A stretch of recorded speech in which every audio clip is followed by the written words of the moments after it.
Hello दोस्तों, नमस्कार। स्वागत है आप सभी का द मोम क्लासेस में। और दोस्तों, ये जो अध्ययन कर रहे हैं हम 2100 प्रश्नों का, अब तक हमने 350 प्रश्नों पर अध्ययन कर लिया है। आज के इस वीडियो में हम 50 प्रश्नों पर डिस्कस करेंगे, जो कि एग्ज़ाम की दृष्टि से काफ़ी ज़्यादा इम्पोर्टेंट होंगे दोस्तों, क्योंकि इस सीरीज़ में हम 2100 प्रश्नों को कवर कर रहे हैं और ये जो 2100 प्रश्न है वो आने वाले एग्ज़ाम में आपके लिए रामबाण साबित होंगे।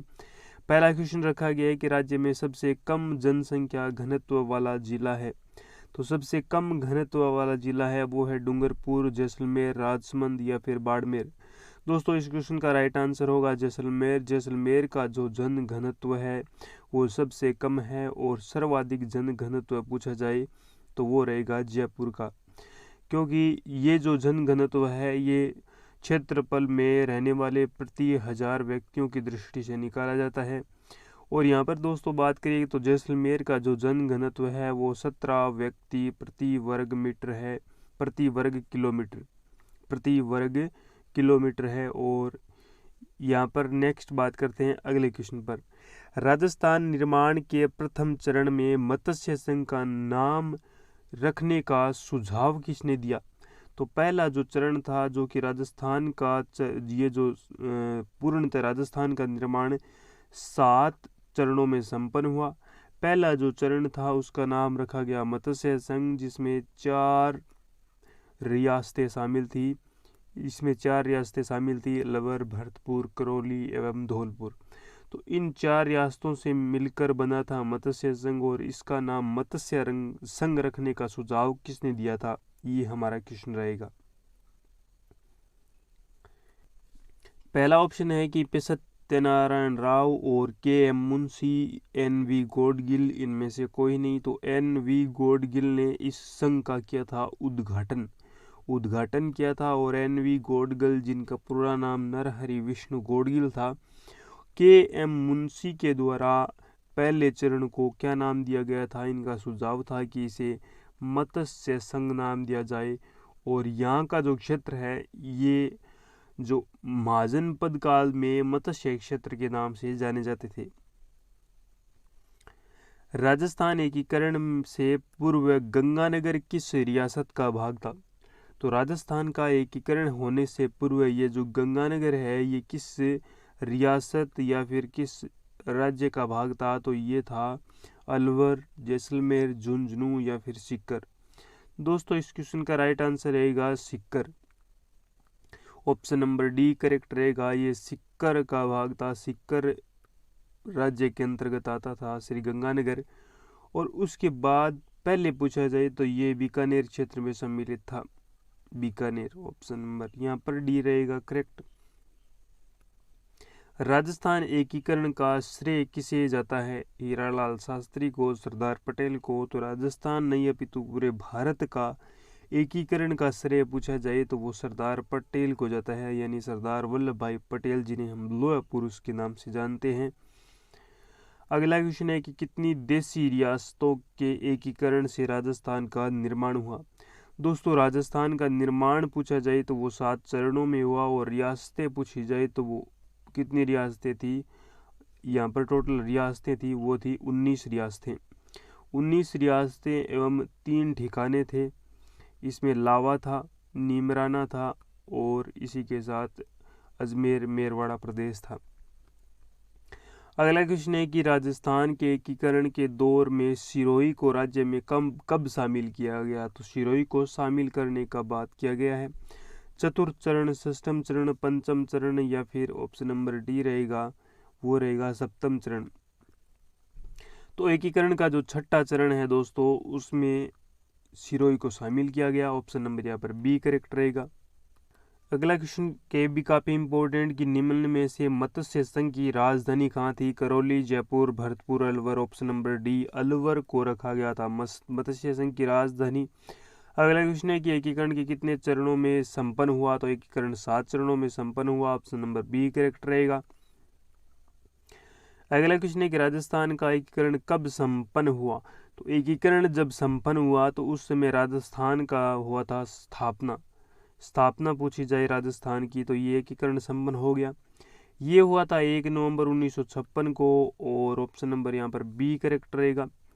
नेक्स्ट बात करते हैं कि आबू देलवाड़ा तहसीलों को राजस्थान में विलय में एकीकरण चरण में संपन्न हुआ। तो दोस्तों यहाँ पर पूछा गया है जो आबू जो क्षेत्र पड़ता है सिरोही में और दिलवाड़ा जो क्षेत्र पड़ता है, इन तहसीलों को राजस्थान में विलय में एकीकरण के कौन से चरण में संपन्न हुआ? 5वें, चतुर्थ, 7वें या फिर प्रथम? तो 7वां जो चरण था तो इसमें शामिल किया गया था आबू दिलवाड़ा जो क्षेत्र है। तो ऑप्शन नंबर यहाँ पर सी करेक्ट रहेगा। नेक्स्ट अगला क्वेश्चन है कि राजस्थान का जनजाति की दृष्टि से देश में कौन सा स्थान है? जनजाति की दृष्टि से पूछा गया है कौन सा स्थान, 5वां, 6वां, 7वां या फिर चौथा? राइट आंसर रहेगा वो रहेगा छठा, ऑप्शन नंबर बी।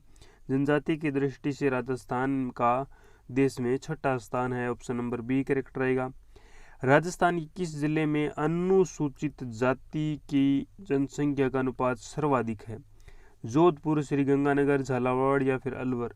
तो अनुसूचित जाति जिसे हम शेड्यूल्ड कास्ट कहते हैं, शेड्यूल्ड कास्ट के लोग सर्वाधिक कहाँ पर रहते हैं? तो वो Sriganganagar, option number B correct रहेगा।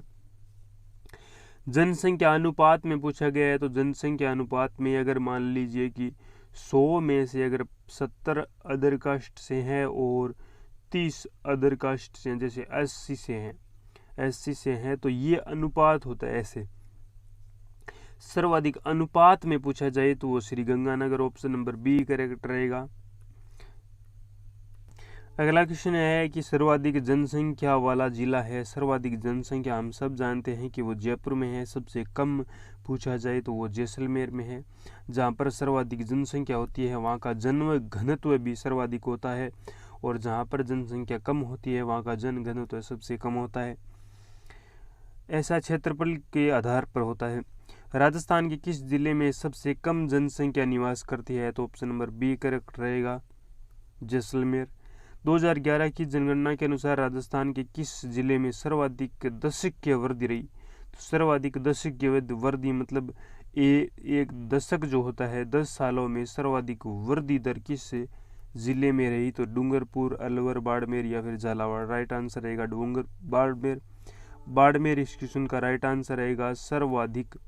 सर्वाधिक दशकीय वृद्धि जो है वो बाड़मेर को मिली है।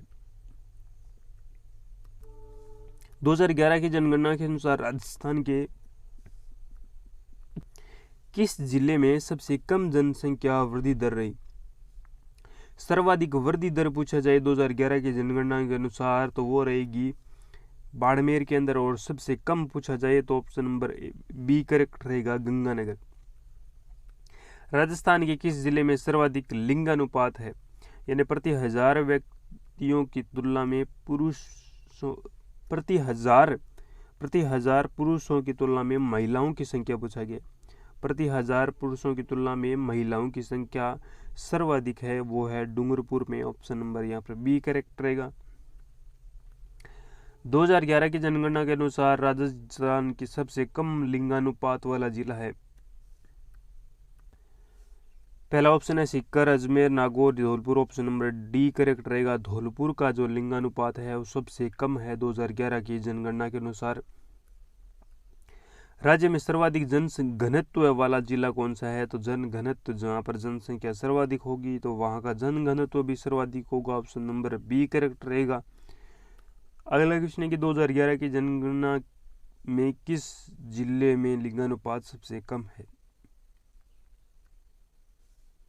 सबसे कम लिंगानुपात पूछा गया है, वो जिला कौन सा है? तो वो रहेगा धौलपुर। हमने पढ़ा भी है ये question, option number B correct रहेगा।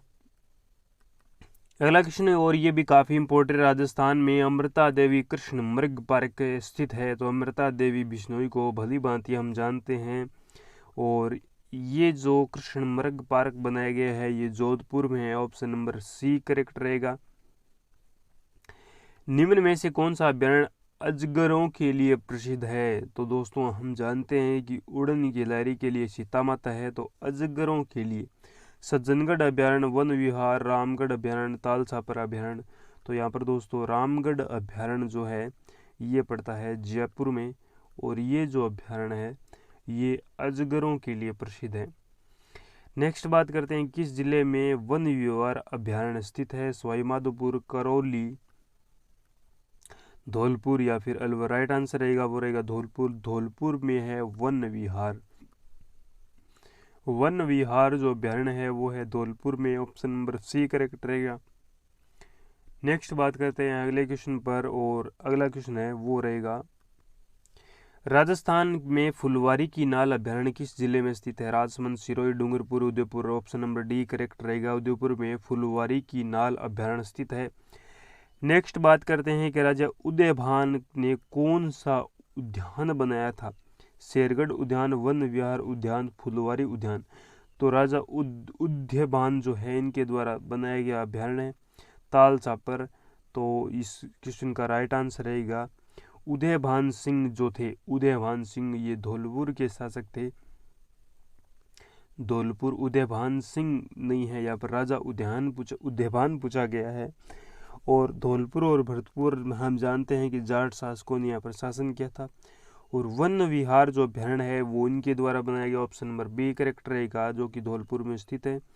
राज्य में सरप उद्यान किस जिले में स्थित है? सरप उद्यान पूछा गया है। Bundi, Kota, Jhalawar, Bharatpur. Option number B Kota में है सरप उद्यान।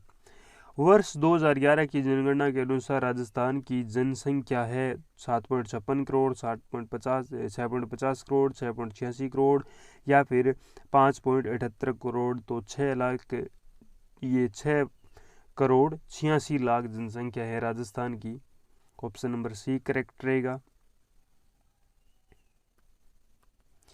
देश की कुल जनसंख्या जो है कितनी जनसंख्या राजस्थान में निवास करती है? तो 5.67 करोड़। ऑप्शन नंबर यहाँ पर सी करेक्ट रहेगा। अगला क्वेश्चन है कि राजस्थान जनसंख्या के आधार पर देश में स्थान रखता है। तो हमने जनजाति के आधार पर देखा तो वो था 6ठा स्थान।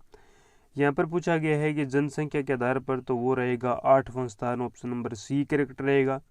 सर्वाधिक जनसंख्या यूपी में है। ऑप्शन नंबर यहाँ पर सी नंबर राइट रहेगा।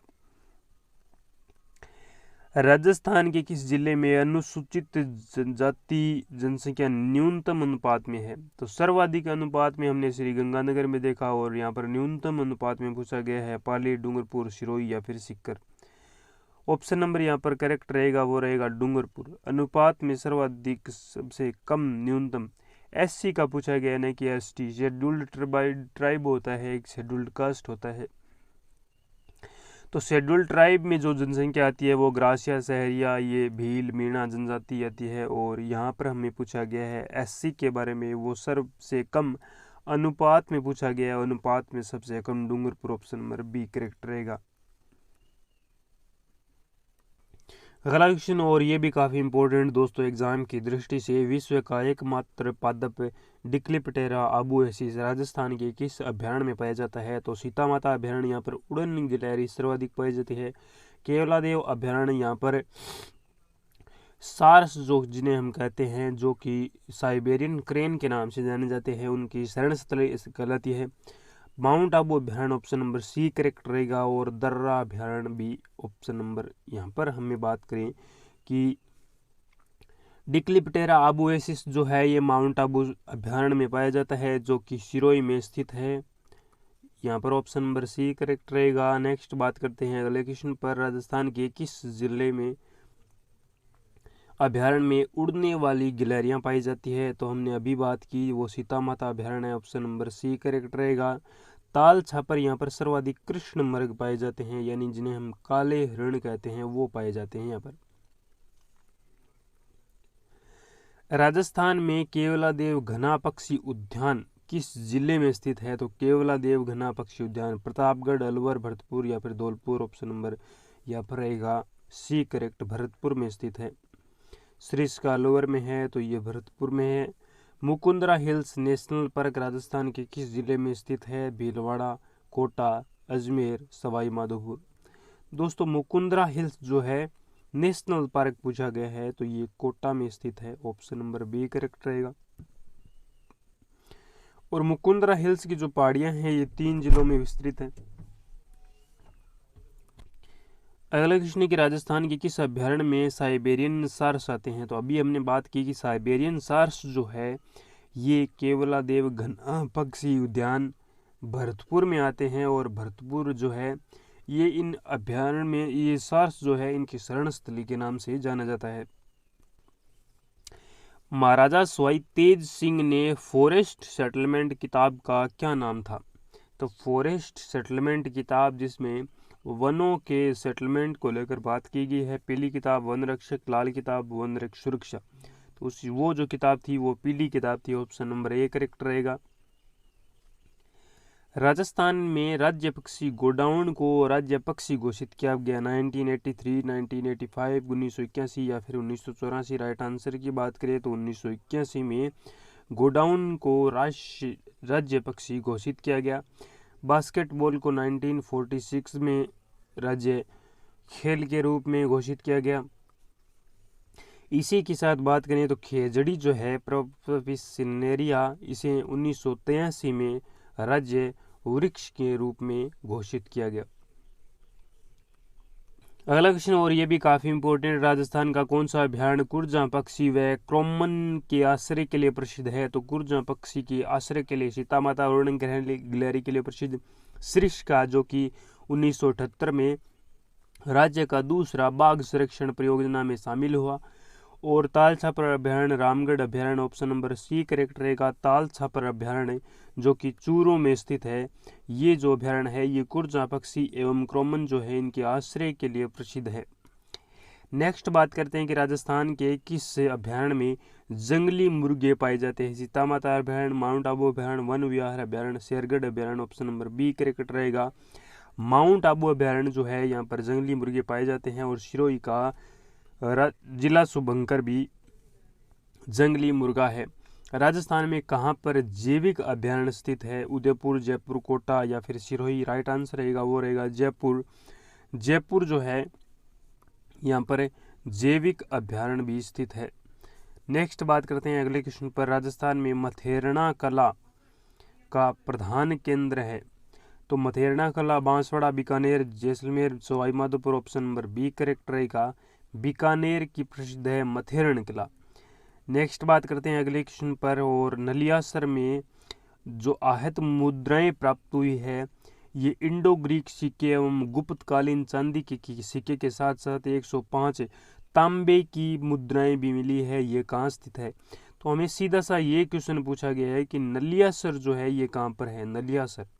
नलियासर के बारे में बताना है। माउंट आबू, सिरोही, पुष्कर, अजमेर, डीडवाना, नागौर या फिर सांबर, जयपुर।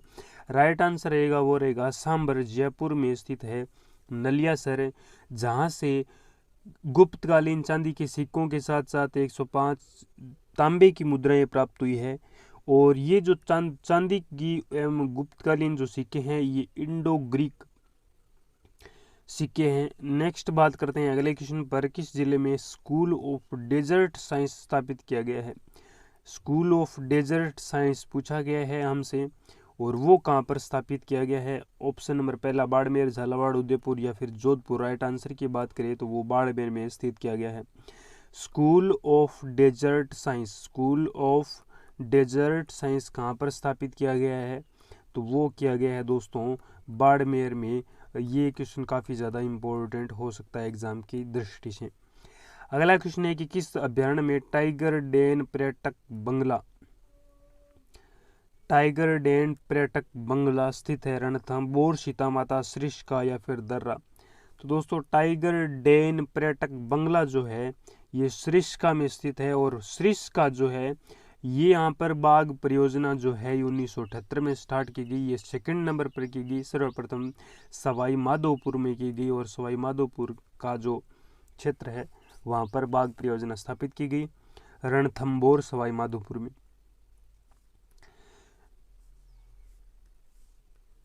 अगला क्वेश्चन और काफ़ी ज़्यादा इम्पोर्टेंट, राजस्थान का कौन सा समुदाय प्राचीन काल से वनों की रक्षा धार्मिक महत्व से करता है?